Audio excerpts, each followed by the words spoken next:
Hey everybody, Kaysha here, and today I am here with my friend Jennifer Guskin, and we need your help. We are right now working on advocacy for combating human trafficking, and here's why. So we'll give you a little bit of background of our story and why we're doing what we're doing. I was adopted as an infant by a couple who sold me throughout my childhood.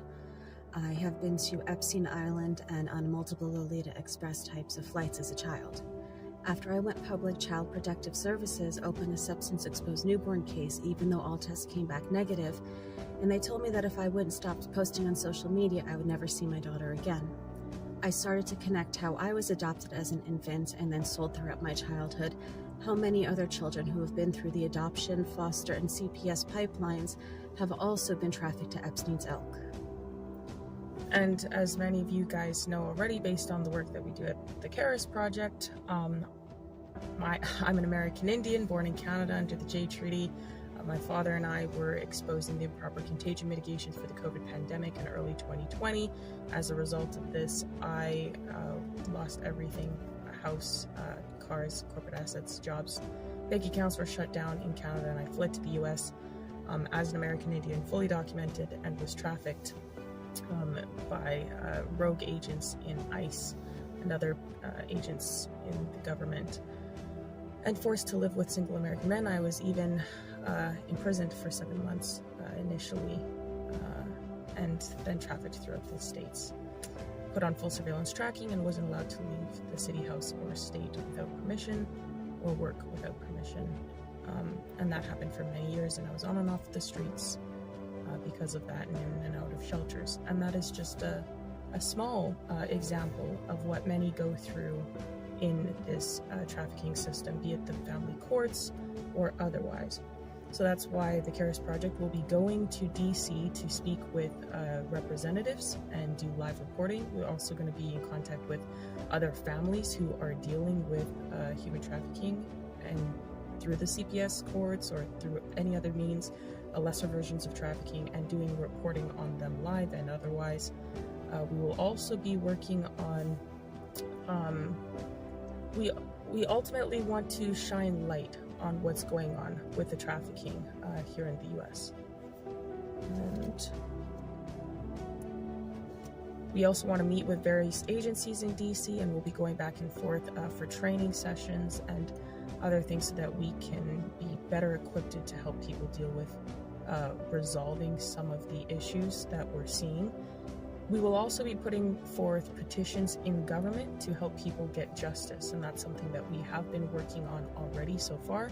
We have some petitions that have recently been filed in the state of Colorado, Michigan, Texas, and Arizona, and we will be continuing. But we can't do this on our own. We will be traveling to events and training courses, as well as DC on a consistent basis. We also have to get acceptable equipment, such as computers, cameras, interview gear, etc. There will be other miscellaneous costs that would also be like gas, food, and rooms if necessary. So that is why we are working towards combating human trafficking, and that is exactly why we need your help. We cannot do this alone, and most what the Karis Project does is on its own dime. And so we do love and appreciate each and every one of you that support us and all the work that we do. As many of you know, we also live stream on Lindell TV every day. And everything we do, like I said, is on our own dime. So we appreciate all the love and support and all the people who do donate, and we would very much love and appreciate that still. Thank you everybody for your time and considerations, and thank you for all the support, and we will catch you guys in the next one, and hopefully we might see you guys in the future and come across you and maybe be able to do some great things together.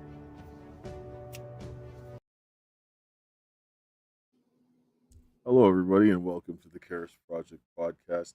Today we have with us Kyla Courte. Did I say that right? I just do it Court. We've been my family does have French origins, but we've always been Court here. Okay, so Kyla Courte, she's running for the PPC in Red Deer, Alberta. You have a background in finance and so forth. You took some breaks from that. You were traditionally on the left decided that it wasn't no longer working for you and decided to throw your hat into the ring for politics. So do you want to kind of introduce yourself to our audience, please? Yeah, I'd love to. And thank you so much, Dale, for having me on today. It's just wonderful to be able to chat and have that good conversation. As you mentioned, I'm somebody who's had quite an evolution when it comes to their political loyalties, so to speak. But I feel that the evolution isn't simply on my part. My values have remained very consistent. I've just watched this transformation of the left, especially here in Canada. It feels like, well, actually, I think all over, just morph into something that it wasn't years ago. When I voted for parties like the NDP, I the leader at that time was Jack Layton, and I liked the grassroots nature, the for the people, the small government, not large corporatization, that model of leftism that seems to be completely lost. And it wasn't until I found the People's Party in 2021, 2020, that I was like, wow, it's finally a place that feels like home. A party that still has those values and still is just working to have that populist, like, grassroots movement that we do. So it has been a big shift for me, but I feel like it's been a big shift for the world. And for myself, it was almost like you were lulled into a sense of not being able to discern that um, until something like COVID happened. For me, that was sort of the catalyst of like, wait a minute, this isn't what this isn't what I signed up for. This isn't who I am. This doesn't represent how I feel. What's going on here? I thought we were the good guys, and that doesn't feel true anymore. Yeah, I think a lot of things changed for people during COVID. I I was not a political person at all. Like, I followed politics, but I couldn't stand politics when I was younger because I was like, okay, you're paid liars. Because I saw a lot of that going on. Like, they would say one thing and do something different. You know, you would think that somebody was doing something, or the guys that wanted to do something, they got stuck in a position where they couldn't do much. And so then that just kind of, I was like, this sucks, right? But then when it got to COVID, I was like, this is no, right? Like, it's like we're on a train to crazy and nobody's driving and we're going very fast, right? Yeah. And so, I mean, we should be able to have discussions, and it shouldn't matter who is actually in power. People should be working in the best interests of Canadians, and I don't see that happening anywhere, which is bad. So let's talk a little bit about yourself. Like, when was it that you began to see that you were like no longer that the party had left your values? Where did you see that? What was the big deciding factor for that? Truth be told, like, from my days as NDP, that awareness happened when Jack Layton died. I never was really engaged with Tom Mulcair. And then when Jagmeet Singh became the leader, I was like, okay, I can't even look there anymore. It was so at that point, even in my little lulled sense of existing, I could tell that the train was off the tracks with that that movement, that party, those ideas. So then I looked to the Liberal Party, and I thought, okay, well, maybe I'll find some sense of of of understanding here. And the fit was never 100%, but I was somebody who had worked for a company that had affiliation with health sciences, a service Health Sciences Association of Alberta, which is a big union here in Alberta. So I went to union meetings. I was my local union chair. I served on the Human Rights and Equality Board, and I was, just drinking that Kool-Aid that comes with that territory. And so I still, kept myself loyal to that those ideals until really 2021. It was the election in 2021. It was leading up to that. I had become, I'd had a very personal regrouping of my life in every shape and form in 2020. I'd reached one of those come to Jesus moments where it was like, you got to do something different here. And through that process, I was able to just free my mind. And I kind of look at it like my soul came back to my body, and my body finally became a place that was safe to inhabit again. And everything changed. And that was also when the lies shifted from being, I could tell they were lies, to now I could tell they were lies with an agenda, and this was getting really, really bad. So it was in that time period, and then I'd found the PPC and voted for them in that election, was grateful for them. They felt like a beacon of hope. They felt like, here's a party that's finally not afraid to say what's right, even when it's not popular. They were there, and I was grateful for it. I understand having to say what's right when it's not popular, and I mean, for me, in my background, I'm mechanical engineering technologist, and I actually did research on the HVAC infection controls that they use for COVID, and I'm like, these are wrong. I'm like, yeah. And I talked about it, and I got kicked in the face more and more, and so forth. And I was like, if I did this, I would go to prison because someone would end up dying because I'm putting you at risk. Right? Like, I just can't do that. And I'm like, my thought in my mind, my first thought was my daughter could die, my youngest daughter could die. Somebody's kid could die, their loved one. And I'm like, we can't do this. And you would think that somebody, when they would point out something that was wrong, that they would do something about it. And I was like, this is insane. Right? Like, this is insane. So for me, I was just like, that's it. And then I was like, I always thought that you guys were liars, but now this is beyond like, not raising taxes. Like, this is right. So I get it. And my daughter was working at a hospital, and she talked to the brought that up because their engineers were doing it wrong there, and her unions, like, they threw her under the bus. And it's like, shouldn't you be there for protecting the safety of people, right? Yeah. So 100%. That was like, I think, one of the final straws. Being somebody who believed in unions, union rights or workers' rights. I had a family member very close to me, still a member of that same union, who was pregnant at the time, and they were mandating the vaccine, and she was pregnant and not comfortable at all with taking on untested medical treatment, and already a little bit of a higher risk pregnancy. So I was like, my first feeling was, oh, thank goodness the union's there. And very, very, very quickly, it was like, excuse me, you guys are on the side of the government on this one. You're, in lockstep with this narrative that it's just okay to force people to make a decision that is not the one they want to be making. So that was a very it was just a poetic moment for me personally to sort of feel that on a level. Yes, because unions are all about safety, and occupational health and safety is drilled into their heads. They understand the OH&S laws and so forth.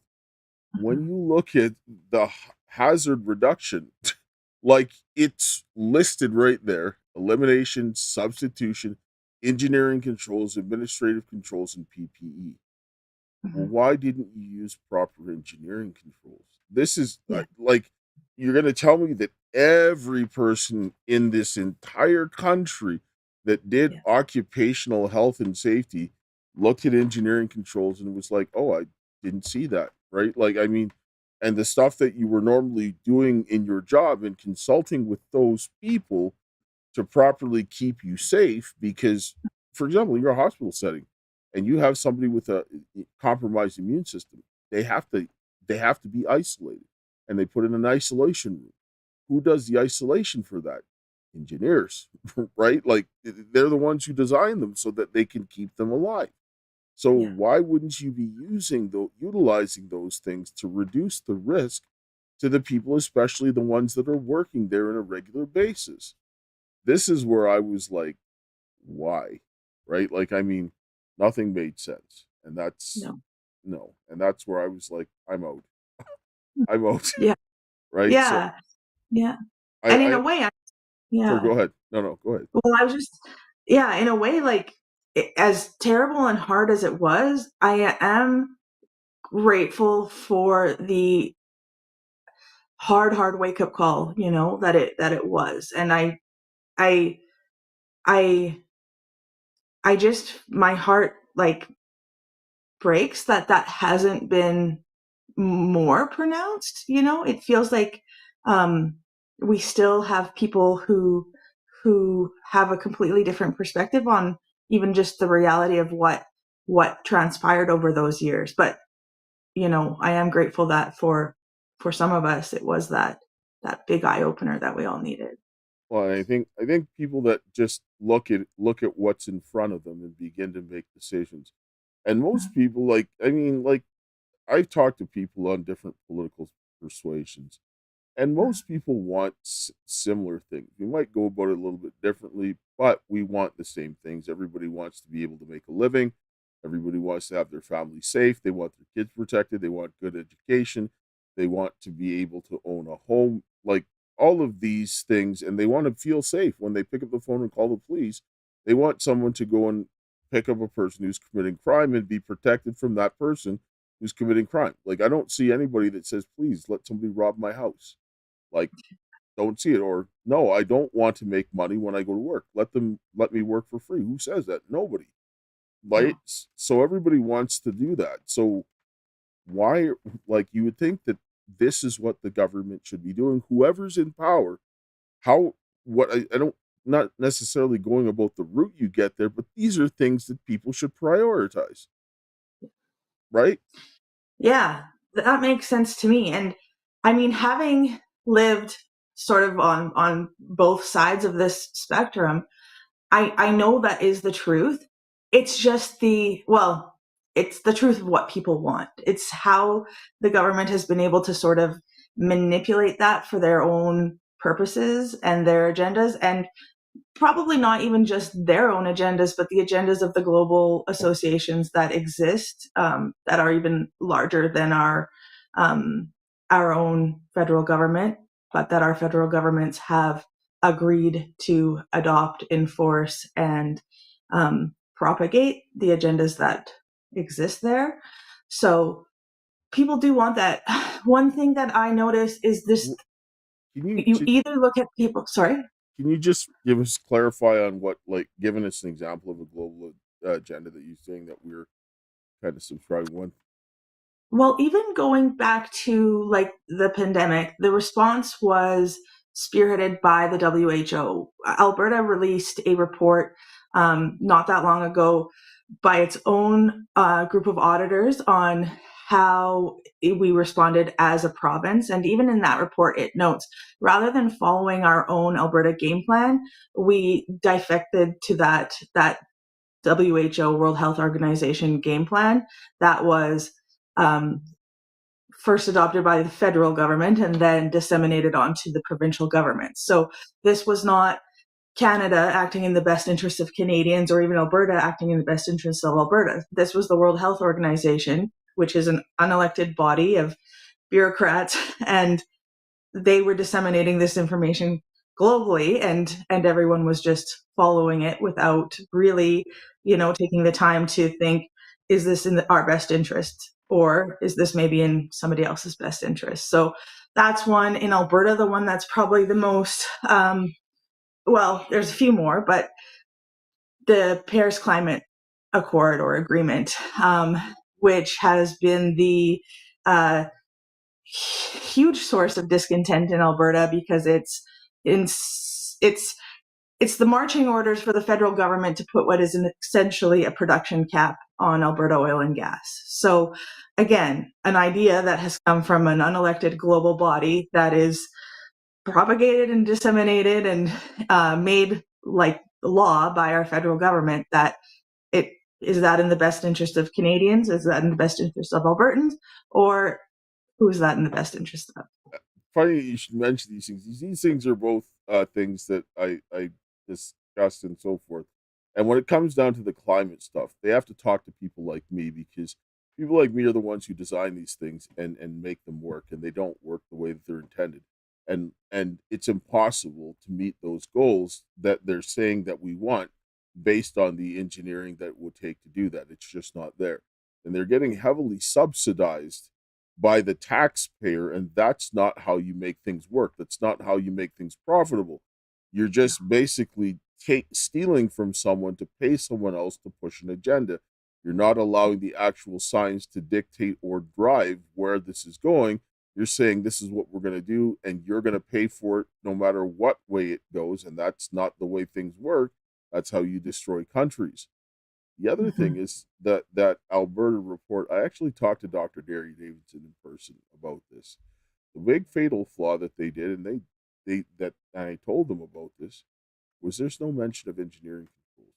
They only mention it in relation to the biolab in Winnipeg, which in those things it has engineering protocols. Otherwise, the people in there, they would all die, right? So if they need it there, why don't we need it in the hospitals? Why don't we need it in all these other places? Because if we use proper engineering controls, there would be no need for the lockdowns.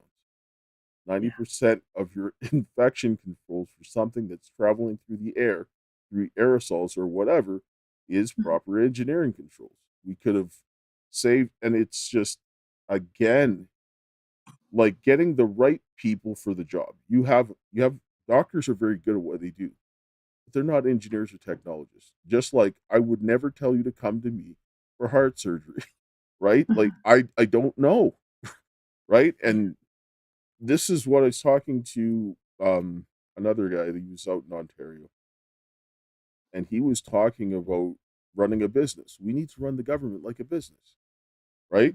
Because if you work, obviously worked in places, people get fired because they can't do the job.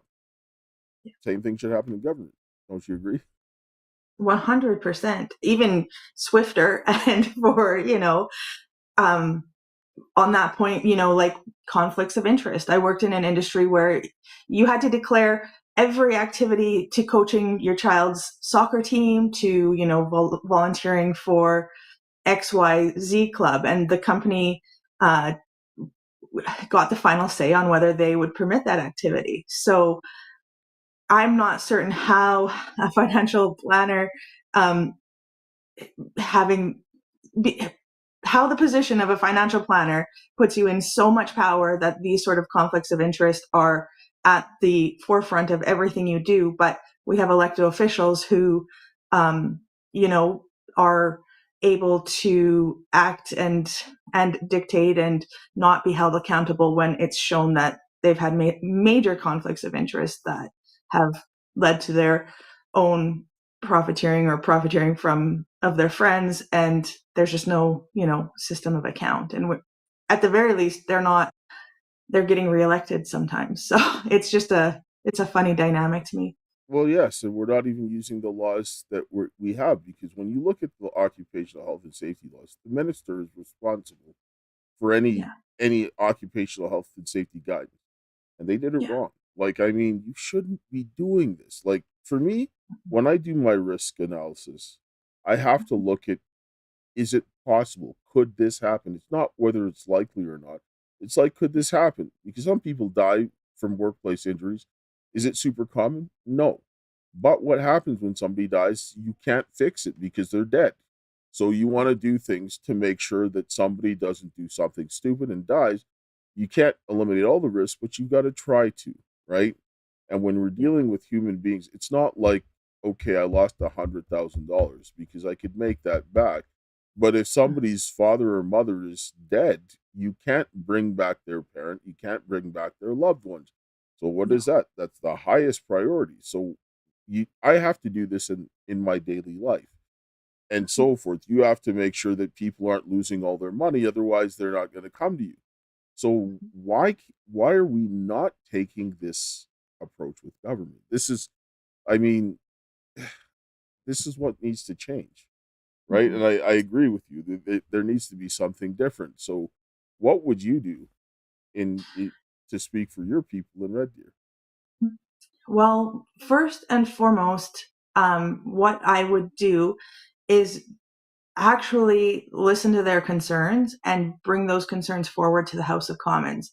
What's really unique about our party, especially in the political landscape right now, is that we're not dictated by a party whip. So we have a platform and we have policies that we agree to and support and feel are the best route to go, and would vote to further in the House of Commons. But outside of those policies, we are actually able to vote as our riding wants. So we don't have to follow party lines. We don't have to put our vote one way or another if our heart and and our riding does not tell us that that's what they want. So I think we've got an opportunity to have a real voice of change. I like to look at us like Canada's insurance policy. At least you would have one or two or three people, hopefully, after this next election, that would be willing to ask the hard questions. They'd be willing to keep the people who are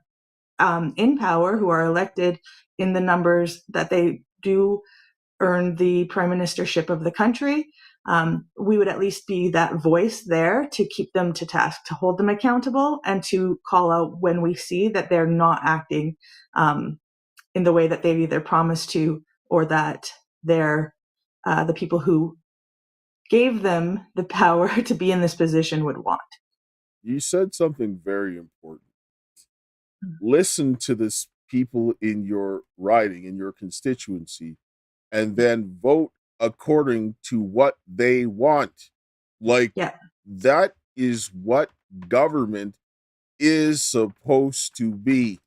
Like, I mean, I want everybody to go back and listen to what she said, play it maybe a couple of times until you understand, because that is exactly what government is supposed to do, is to listen to the people that they elected, that elected them, and then vote according to what they want. That is representative form of government. That's what this is about. I mean, it is. Yeah, I know. And that's the beauty of a populist movement like ours, is that it's the people first. That's the way this whole system is supposed to work. And that's where everything has went so far off the rails this last decade, is that the orders or the ideas have filtered from outside of Canada, in a lot of cases, down, instead of people who are given the honor to represent the people in their ridings actually listening and actually bringing that back. We see that especially poignantly in Alberta. The conservative governments in Canada have often had leadership that has come from Alberta. And I think Alberta keeps thinking like, well, we've got another Albertan at the helm. Maybe now we'll finally get some true change that is meaningful to us. But the way that the system in Canada is set up is that there's so much power just with the numbers in the East that even our representation that we would hope would speak for Alberta in the House of Commons has to vote to appease the power of that Eastern vote. So our voice gets lost a little bit, and to the point where some of the most loudly held positions in Alberta are actually for separation. I've lost a couple volunteers and had a couple people say to me that they are just fed up even participating federally and want to throw all of their energy into a separatist movement. So that, to me, is everybody's right to choose what they want to do and what they want to put their energy towards. But I see a party like ours as one more hope for Confederation, because I love Canada. I I see the beauty in the difference that each province brings to the table to form us as the nation that we are. And I hear a lot of the issues that people moving towards separation have being solvable with the policies that the PPC brings. Those are things like smaller government size, really just eliminating all of the extra and getting out of the way of provinces so that they're able to make decisions for themselves and work in the way that they're intended. We support pipeline development and resources.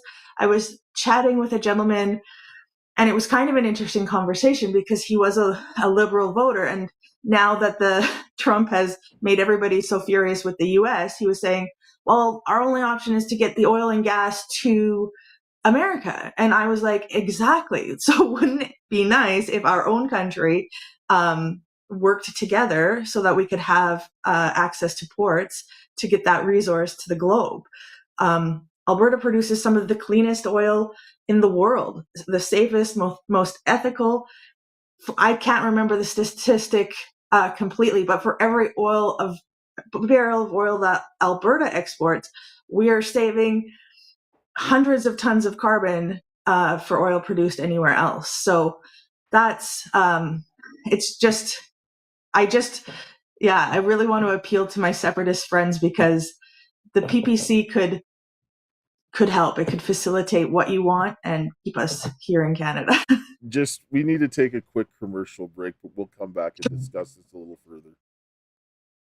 You're still looking good. I'm still feeling good. You know, I've got all your MyPillow products. Mattress topper, bed sheets, MyPillows, towels, slippers, blankets. I'm interrupting this commercial to do something I've never done before. Get 2 MyPillows absolutely free on orders of $100 or more. I can't do this forever, so get on board with this great sale today. Our best-selling 6-piece bath towel sets or kitchen towel sets, just $29.98. Our famous standard MyPillows only $14.98. Queens $18.98. King size only $1 more. Body pillows $29.98. Multi-use MyPillow 2.0s with pillowcase $9.98. Save $40 on our spring percale and Giza Dream bed sheet sets. Any size, any color. So go to MyPillow.com or call that number on your screen. Use your promo code to save up to 80% on all MyPillow products. And when you spend $100 or more, get 2 standard MyPillows absolutely free. So for anybody who needs any MyPillow products, you can go to mypillow.com/Karis or call 800-845-2942. Use the promo code Karis. He's got all kinds of good stuff, beds, sheets, all of that stuff. So go check it out. All right. So back to the conversation. The separatist movement and so forth, a lot of them are not taking into account a lot of things that are going on. And this is what needs to be done. Because without proper, most of the people are not looking at it on all sides. The tariffs that we have, we could have prevented. And it was the inability of the government to do things. Like I heard reports of Trudeau, and this was San Cooper and David Krajewski, I think his last name is, that reported about him taking money from cartels. Like, I mean, that's when you start beginning to see these things, you have to start saying, okay, he's taking money from China, he's taking money from cartel members, he's taking money from all of these people, and lo and behold, he seems to be working for their interests. Like, why are they not putting the hammer down on the drugs? Why are they not allowing us to produce our energy, but buying it from places that they have atrocious human rights like issues going on, or they're like no regard for how they produce it? And if we can do it here responsibly, why are we buying it from somewhere else? Yeah. That doesn't make sense, like, at all. And so separating isn't the answer to fix this right now. It isn't. you have to deal with the situation, because if you go ahead and separate, you still have to still deal with the infrastructure and all of these things. And access to those ports is something that you want, because having less port access is bad. More port access is good, and Yeah. and so forth. Because even if you separated, you still wanted to do business with the other places and get them to get your products, because they will buy your products if you're helping to create jobs on their end. And so these are things people need to think about. So It is. I just don't want us to throw the baby out with the bathwater. You know, there is such a richness and there is such a strength in working together and having true unity as a nation. One thing that we've had as part of our platform for quite some time is the elimination of interprovincial trade barriers. It is almost as hard to trade provincially, like between provinces, as it is to trade with other nations. There's different taxation that goes on importers from Alberta of goods from BC, and it just feels like now a lot of the country is saying working together, Team Canada, but it feels a bit hollow and not like as meaningful as that statement should be. We really truly should be working together. We all benefit together. Equalization payments from Alberta and the West support the East in all sorts of different ways. And it would be nice if that was reciprocated. It would also be nice if we revisit that formula and make sure that it incentivizes nations like Quebec, well, sorry, not nations, provinces like Quebec that do have the capability to have revenue from their own province in greater numbers, and actually take into account revenue that they do get from their hydroelectric sector, taken into that formula. There needs to be some fairness to that, and there needs to be there just needs to be cooperation and logic and sense in the decisions that we make. And I think that with a federal government that respected that and that truly showed and demonstrated that it was listening and that it was paring itself down to be of a manageable size and was respecting the taxpayers that it does collect revenue from, we wouldn't have this discontent that we have, especially here in Alberta. well, and I was listening to Max talk about something like saying that they're not allowing the shale production in Quebec, so they Mhm. can't develop their own resources. And if they were, then that would bring more jobs and prosperity there, because then they could, put that out onto the market and so forth. And Yeah. so when the federal government is hindering the ability for provinces to be prosperous, that then becomes a problem, and that needs to be removed, right? Yeah, it's not playing in good faith, right? It's not. And Quebec is a massive province. It's so rich and abundant. And to me, it feels like an incentivization issue rather than um, like actual constraint issue on why they're recipients and not providers of equalization payments. So we just need a government that acts in good faith. We need at least a couple of voices in there that aren't willing, or that are willing to, keep them accountable and ask those questions. There's issues on both sides of the conservative, liberal, NDP spectrum that are conveniently ignored completely because they're something that they're all benefiting from. So we need some independence from that sort of universal thought that exists within the career type politicians that we have available to us right now. Oh, yeah, I agree that there's a lot, there needs to be change in the way things are done. I mean, Mhm. it's not benefiting Canadians, and every party is doing something currently to contribute to this being bad. And the like, I mean, there has to be something to change. And people are like, well, you're not going to form government or whatever. I'm like, people don't understand the effect of having people that are willing to come in and represent Canadian interests. Because if you go into the House of Commons and Mhm. you vote according to what your writing says to you, and okay, we're going to this. How do you want me to vote on this? Yeah. People in other places are going to take note that these guys are going in there, they're going and consulting with their people, and then they're going to cast their vote on what their people are telling them to do. That will send a message to the people and saying, well, why have you not been doing this all along? Right? Yeah. 100%. Like the impact of even just a few voices is will be more massive than is given credit for right now. I you hear the split the vote comment, this and that, and all my heart thinks is, if Canadians wanted truly the change that they say they do, they would be willing to take the risk that was needed to have that change, and we would get elected in numbers that I think would surprise everyone. It's like voting for Conservative just to prevent Carney from getting in. It's like quitting smoking and picking up vaping.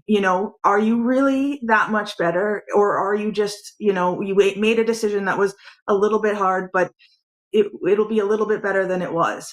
True change requires like that hope, that faith, and that radically different action, which can be, as simple as voting for a party who hasn't had a chance yet and seeing what happens, and I think it would be so powerful, like you said there. Well, I sit down and think about it. If you were in an abusive relationship and the other guy was abusive, you're like, well, this guy's just a little bit less abusive than that person. Why not leave them all and find somebody else? Take your chances otherwhere, because we're going to the same thing. And it's like, if you had a business and you had two terrible candidates, would you just say, okay, I'll pick this one just because he's not as bad as that one? Or would you try going with someone else? Right? Yeah. And this is really what it comes down to. We can't keep complaining about the government, but still just going with the same terrible options. Like, there needs to be other options, and people have to. If people demonstrated that they are willing to change the government with their vote, it will show that there's accountability, and that those other parties will have to start changing their, not just what they're saying, but they're going to have to change what they're doing. Because if you got, say, 20 MPs there that were following and listening to their people, asking their people what they wanted, and went up voted accordingly to what their ridings went, if they didn't change that in Ottawa, the next election they would lose by a landslide. It would be not even a contest, because people are really like, I want that here, and you guys aren't giving it to us, so too bad. And this is what these people are afraid of. They want somebody to actually do that. Govern. Exactly.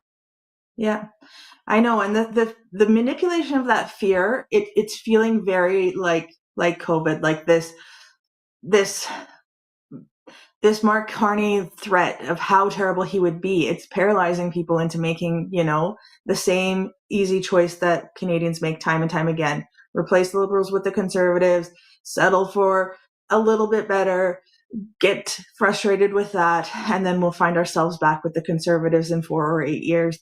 I just feel like the time is now. The time is perfect for true change. And I have faith that there are enough Canadians who are brave enough and courageous enough to vote with their values and to choose that third option, that option of unknown at this point, but capable of actual change, the change that we deserve. I hate that we settle. I hear that a lot with people referencing healthcare. Well, at least it's quote unquote free. A, it's not free. We pay a lot for the healthcare we receive in this country. And B, even if it is free, it doesn't mean we need to settle for subpar care. It doesn't mean we need to wait a year for MRIs. With the amount of revenue that's taken in by Alberta Health Services, MRIs should be as easy as, saying you want one and you get one next week. we have to demand better. We have to ask for better. We have to know that better is possible, and we as Canadians deserve that. And that's just what I want to remind us of, is we hold the power. The people are in charge of this. If you're somebody who doesn't vote, and sorry if I already said this, but in my ridings, I've had my campaign managers provided me with the statistics on voter demographics, and in neighborhood after neighborhood after neighborhood, the majority is the people who didn't vote at all. So if the people who didn't vote at all were willing to just try one more time to see something that actually brings back their hope and their faith in the democratic process and in the government of Canada, we wouldn't even need a single vote from any of the other parties. We could just earn our place there from people who just gave voting one more chance. Well, and I look at it this way: when you mentioned the health services, when you looked at what like Dr. Bacchus was talking about, and this was reported in on CBC and the mainstream media, that the College of Physicians were protecting licenses of convicted pedophiles, and they were getting access to children in the Alberta Health Services. Now, I know that healthcare is not a federal thing, but the funding is. And if I was in power, or I said there were people responsible in power, they're like, if you're going to do this and violate the laws that we put here in this country, we're going to cut your finances for that, because this should not be happening. And this is where what I'm saying is that I don't care what party line that you come from, there is no sane person that is going to accept this type of thing going on. And we're seeing like all of these things that don't make sense, right? We're seeing like the immigration issues and most people say we don't hate immigration. We in fact think that we need it, but we need it to be under control. And you need to vet people, just like you don't open the door of your house and just let anybody walk in. You want to know who's coming in, and you be selective on that problem. There's nothing wrong with that. And then not bringing it more in than what we can like sustain, because look at the housing prices. I mean, most people can't afford a house anymore, right? Yeah, totally. And the federal government sets the tone. And if we had a tone of reform, if we showed Canadians that these things function better with less, my hope would be that would trickle down to every over bureaucratized or institution in Canada, from every level of government. I think that would be the strength in that model at the federal level would have everywhere else. Speaking on immigration, of course, immigration is a wonderful thing. For years and years and years, it was working and keeping Canada the country that it is. What we've seen in the last 5 years is not immigration. It's not fair for Canadians who are here, including people who immigrated to this country, 20 years ago and have established their lives here. That's some of the voices I hear the most disgruntled by the current immigration strategy that's at play. But you can't pour from an empty cup, and you don't invite company over when your house is in the middle of renovations. And right now we're not doing anybody a service bringing more people here than we can have, set up for success to live a fruitful life here in Canada as Canadians. We've lost that. We've lost the that fabric that weaves us all together, that that sense of wanting to become a part of the nation that you're calling home, not just move your exact situation to a new location.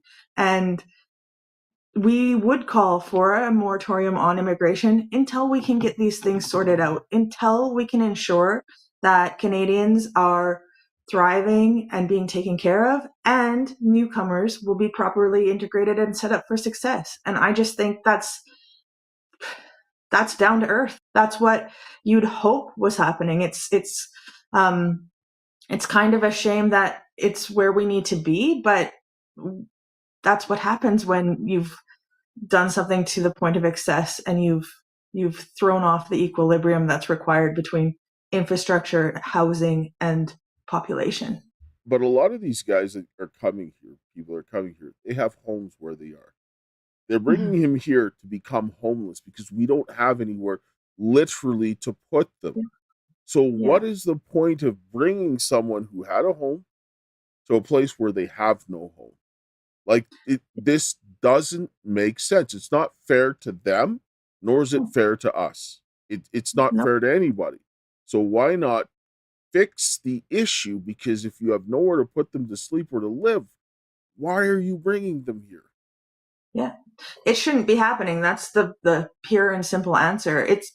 I have friends in Ottawa and across the country, and they tell me of the, recreation center is now not being used for, Canadian families to enjoy recreation because it's housing newcomers. It's housing people who came here on good faith, hopefully, or people who didn't come on good faith and have claimed asylum, because that option has become one that people are choosing. I've heard about situations that exist where newcomers who do immigrate in good faith but run into, maybe the end of their visa, being encouraged by others to claim asylum because we've made that so accessible and so generous that it's taken advantage of.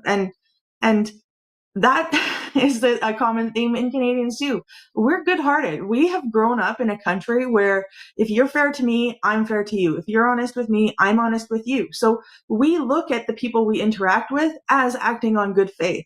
I think that's why I, had the naivete of at least thinking the government was working in the best interest of people for so long, is because that's just how you operate. My dad always said, you do to others what you'd want to do to you, and you expect that you're going to get the same in return. But unfortunately, people who haven't been raised in that culture and don't hold those values see us as, mice for the killing. It's just, we get taken advantage of, our kindness and our generosity. And that doesn't mean we need to lose our kindness and our generosity. It just means we need to protect the sacredness of that value and protect the beauty that a country that was able to make it to 2025 with that still at the heart of its identity can continue. And we can pass that on to the people who we bring here. And it's not everyone, of course, but it's, happening more and more. All right, I agree. So we're running up here on time. So I'm going to give you final kind of thoughts here. What do you want to say to your people? Why should people come and vote for you and support the PPC? And where can people reach out and help you? Perfect. So to my people of Red Deer, I just want to put my full effort out there for you. I want you to see that I work for you. I want you to remember that this is a position of honor and privilege, and one that is only earned with your consent. I look at this like a job interview. I want to get to know you, and I want you to get to know me. I am new. I've never done this before, but with that comes a humble heart and a willingness to learn. I've always been quick at learning, and I always do what's right. So this is what I bring to you, and I come backed by a party that has policies that are just truly common sense, down to earth, things that would support us at a federal level, that would benefit all of Canada. I am available on Facebook. I've got my name, Kyla Courte, Twitter at Kyla Courte PPC. I've got Instagram, Kyla Courte. I'm opening up a campaign office downtown here shortly, so I will be available there. If you are willing to lend a hand, we cannot do this without you. It is the People's Party. We are truly grassroots. We need every donation, volunteer, word of support, and especially vote that we can possibly get to bring true change, the change that Canadians deserve and desire. And I believe that I could be that voice for you here in Red Deer, and I hope that I can earn the opportunity of your trust to be able to do that.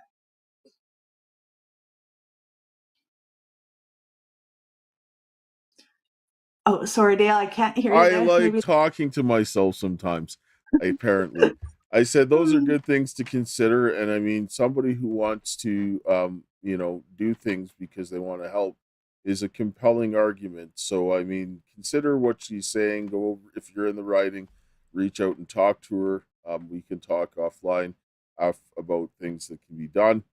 And I will close here with a prayer because we need some prayer in this country because Lord knows we have run amok. And so Mhm. I'll just close here. Heavenly Father, Lord, we thank you for this day. We thank you for your love, grace, and mercy. We thank you for the hope that you have given us this day.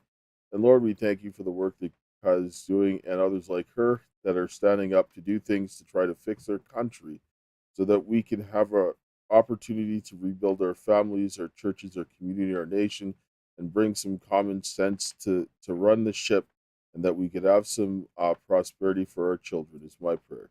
In Jesus' name, amen. Amen. Thank And you thank you, all. Dale. Yes, thank you all for coming, and we will see you again next time.